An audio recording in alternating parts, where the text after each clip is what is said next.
Muchas gracias, doctor Sánchez.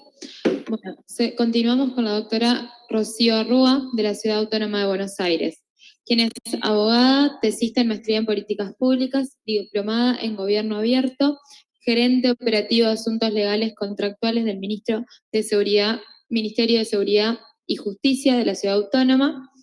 Por lo tanto, le cedo la palabra. Muchas gracias. Muchas gracias, Micaela. En primer lugar, muchas gracias a las autoridades de la ADA, al doctor Saí, al doctor Bordas, y también a Milagros y a Manuel por darnos siempre lugar a los integrantes del FORJAT para formar parte de estos eventos.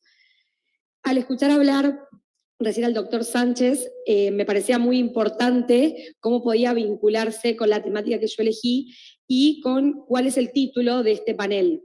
Me parece muy importante el rol que desempeñó la administración pública en el marco de la emergencia que atravesamos recientemente, tanto económica como sanitaria, y cómo ese rol que se desempeñó desde las distintas administraciones públicas logró trabajar de manera mancomunada para que el bien común, que en ese momento debía primar, que tenía que ver con la salud de los ciudadanos, pudiera ser satisfecho de una manera eficaz. Bien. Gracias. Bien, entonces, en primer lugar, solo de una manera muy sucinta, me parece importante destacar cuáles son los fundamentos de las leyes de emergencia, que, como todos sabrán, tienen que ver con poner fin o remediar una situación de gravedad o perturbación que justamente obligan al Estado a tomar una intervención y poner en vigencia un derecho excepcional. Entonces, a los fines de que una ley de emergencia pueda ser considerada válida, bien, menciono brevemente cuáles son los presupuestos que deben darse, que se vinculan con el hecho de la existencia de una situación de emergencia definida por el legislador, tener un fin determinado, es decir, la finalidad de proteger los intereses generales de la sociedad, y aquí es donde aparece esta noción de bien común que veníamos conversando, y a la vez las medidas que se adopten tienen que ser razonables para superar la crisis, esa situación de emergencia que se está desarrollando. Y por último, y no por eso menos importante, sino que me parece crucial, tiene que ver con la transitoriedad del plazo. En Argentina las leyes de emergencia económica son lamentablemente una moneda corriente que han surgido hace ya muchos años y se han ido prorrogando, pero la incorporación de la emergencia sanitaria hizo que la conjugación de estos dos supuestos torne necesario que surjan herramientas diferentes a las que ya existían para paliar estas situaciones. Entonces, como ya venimos hablando hace ya más de 2 años, desde el año 2020 acá en Argentina y finales del 2019 en otros continentes, atravesamos una pandemia que al día de hoy todavía sufre sus efectos tanto sanitarios como económicos. Es muy importante recordar... ¿No pasa? ¿Me podrás pasar? Porque no pasa. Gracias. Cómo se dio, digamos, el surgimiento de esta pandemia, comenzando por el continente asiático, para luego mirar hacia Europa y terminar llegando a América Latina. Hay un punto que me parece importante a considerar, digamos, central de diferencia entre estos distintos ámbitos en los cuales se fue generando este contexto de emergencia, y es que los contextos económicos, fundamentalmente en los casos que yo voy a reseñar, que tienen que ver con España y la Ciudad Autónoma de Buenos Aires, tienen contextos económicos muy disímiles entre sí. Entonces, la realidad es que las situaciones que debían afrontarse fueron afrontadas de manera muy distintas, y muchas de las enseñanzas que podían tomarse del caso español, que por una cuestión temporal habían sido previas, en la Ciudad Autónoma de Buenos Aires resultaban de imposible cumplimiento porque ya teníamos en nuestro país una situación económica mucho más acuciante que la que existía en ese momento en Europa. Ahora bien, como les mencionaba, traigo a colación el caso español porque fue uno de los primeros países en regular la cuestión de la emergencia sanitaria junto con la emergencia económica que se generó a raíz del COVID-19. Entonces, enfocándome en la materia de los contratos públicos, lo que me parece importante es que a los fines de atender esas necesidades urgentes, se emitió el Real Decreto Ley número 7 del año 2020, mediante el cual se adoptaron medidas urgentes para responder al impacto económico del COVID-19. Entonces, Brevemente, en el artículo 16, por ejemplo, nos encontramos con que todos los contratos que hayan de celebrarse por las entidades del sector público para atender las necesidades derivadas de la protección de las personas y otras medidas adoptadas por el Consejo de Ministros para hacer frente al COVID-19, les resultará de aplicación la tramitación de emergencia. Con el correr del tiempo, digamos, esta situación se intensificaba, por lo cual nueva normativa surgía y ya comenzaban a vislumbrarse detalles que en un primer momento no se habían estimado necesarios regular, pero al comenzar a darse determinadas situaciones, el Poder Ejecutivo estimó necesario adoptar esta línea normativa. Entonces, ya un tiempo después, ya promediando el mes de marzo del año 2020, se declaró el estado de alarma para la gestión de la situación de crisis sanitaria ocasionada por el COVID. Entonces, en este marco es que, por ejemplo, en la disposición adicional tercera se permitía que las entidades del sector público pudieran continuar aquellos procedimientos que estuvieran referidos y estuvieran estrictamente vinculados con las cuestiones de este estado de alarma, o que a la vez, que esto me parece muy importante con la temática del panel, aquellas que sean indispensables para la protección del interés general o para el funcionamiento básico de los servicios. Esto se vinculaba con cuestiones de salud, con cuestiones de alimentación, con cuestiones de educación, pero siempre fundamentalmente primando este derecho a la salud que estaba siendo gravemente dañado a causa del COVID. ¿Podemos pasar? Gracias. Ahí está. Ya en el Real Decreto 8 del año 2020 también, lo que se previó fue cuál iba a ser el rol que la administración pública iba a tener en este estado de emergencia respecto a los contratos públicos. Es decir, el Estado, en miras de satisfacer esas necesidades públicas, tenía que tomar una medida que le permitiera, por un lado, como les digo, satisfacer esta necesidad, pero a la vez adaptarse a este contexto distinto que estaba viviendo. Entonces, por un lado, permitió, digamos, incorporó a su marco normativo los supuestos de admisibilidad de la suspensión de los contratos de imposible cumplimiento. Es decir, se daban determinadas situaciones, aislamientos, cuarentenas, digamos, como le fueron llamando en los distintos países, que hacían que muchos contratos que se ejecutaban de manera regular, de contratos de tracto sucesivo que se ejecutaban en los estados, no pudieran continuar. En este caso, que esto me parece un punto muy importante, que después lo voy a contraponer con el caso de la Ciudad Autónoma, tiene que ver con que se preveía el pago de daños y perjuicios bajo determinados presupuestos que debían darse, incluso se preveía la posibilidad de cobrar un adelanto de esa indemnización que luego los proveedores del Estado tenían derecho a acceder.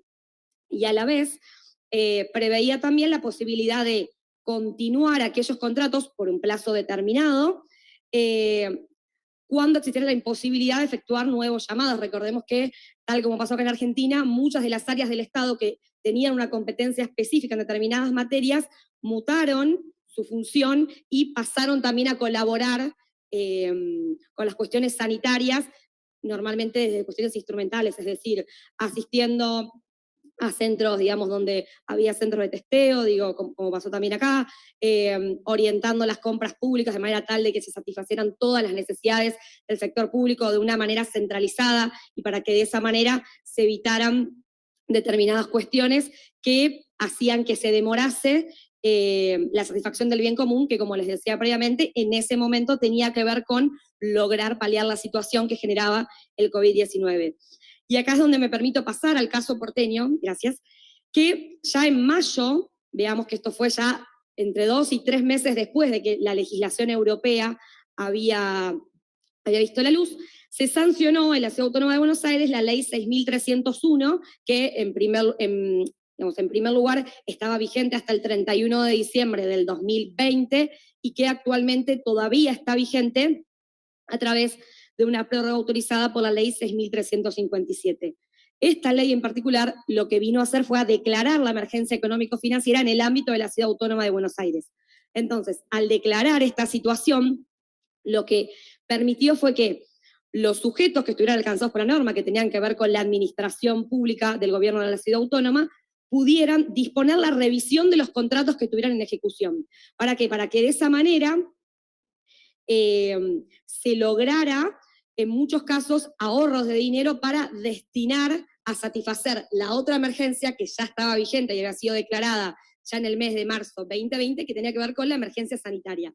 Entonces, a la luz de esta normativa, las facultades que previó esta norma, a ver si me...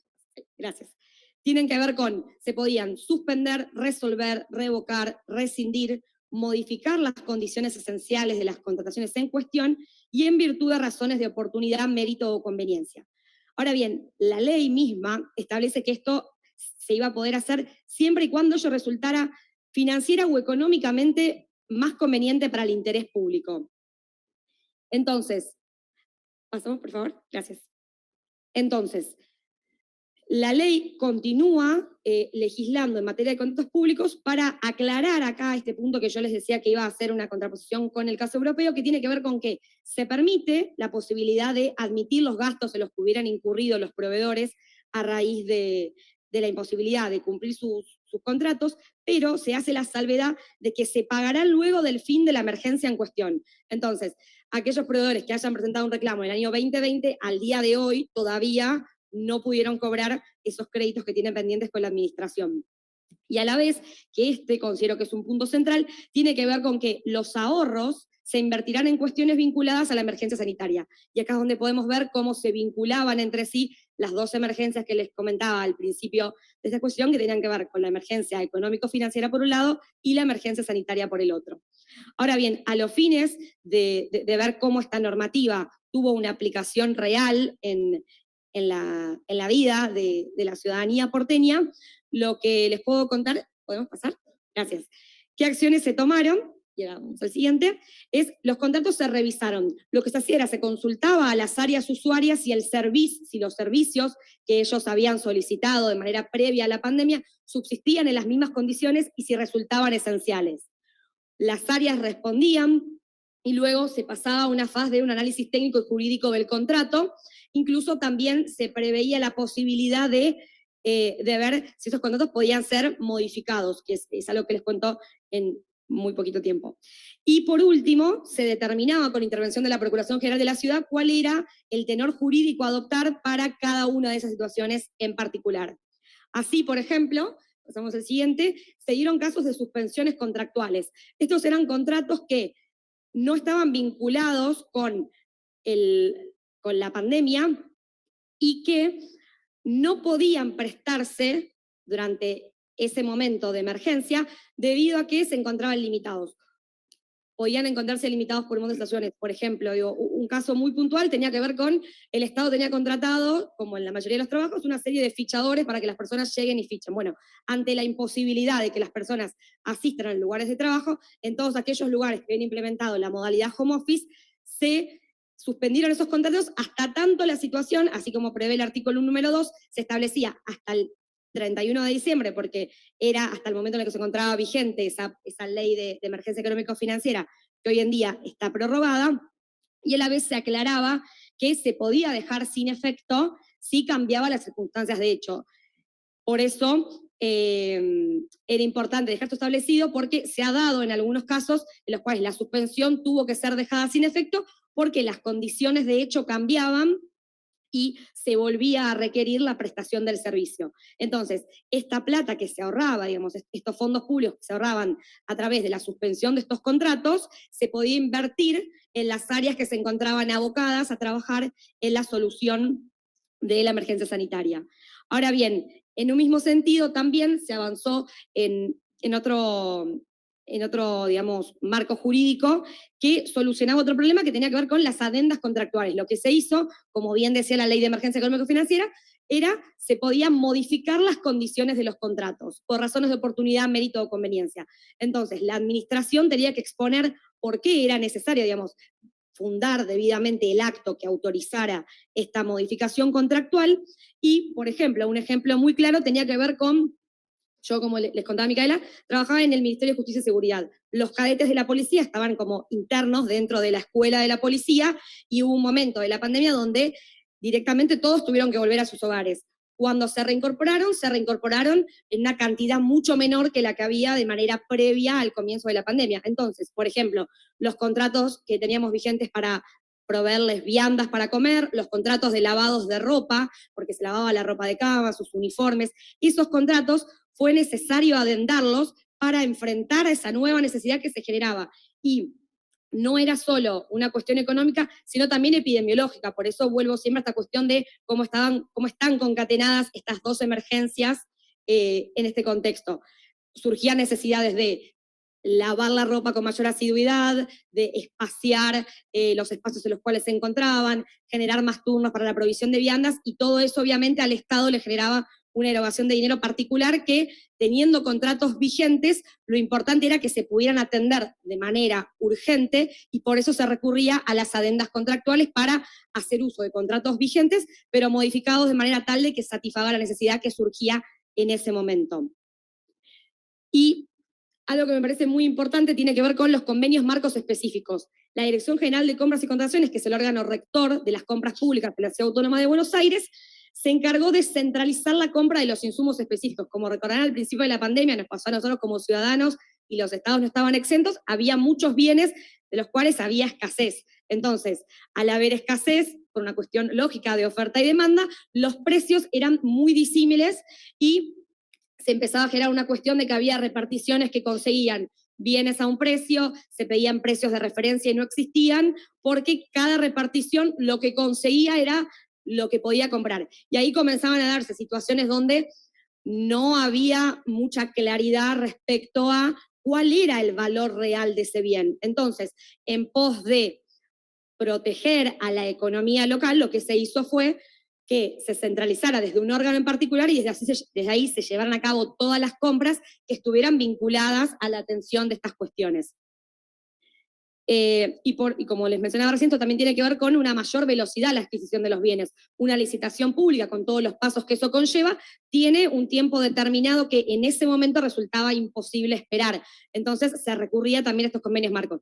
Y por último, a la vez también ya existía la ley de compras y que nunca había sido utilizada, la ley de compras porteña, uno de los presupuestos de contratación directa que tenían que ver con la posibilidad de recurrir a la contratación directa cuando medien razones de seguridad pública, de emergencia sanitaria, cuando existan circunstancias extraordinarias o bien imprevisibles derivadas de riesgo de desastre. Entonces, las contrataciones públicas siempre suponen un tiempo menor de contratación que una licitación pública porque sus etapas están abreviadas, y a la vez algo importante que tenía que ver también con lo que mencionaba el doctor Sánchez al final de su presentación, tiene que ver con la importancia del control que después se llevó a cabo sobre todas estas acciones en materia de contratación pública que fueron llevadas a cabo.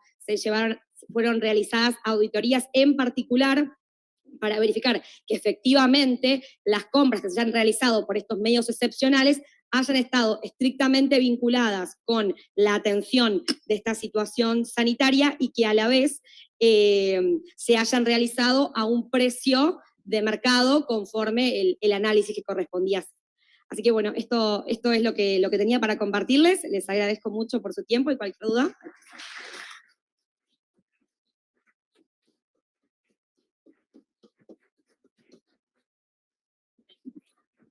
Bueno, muchas gracias, Rocío. Pasamos, continuamos. Por último tenemos al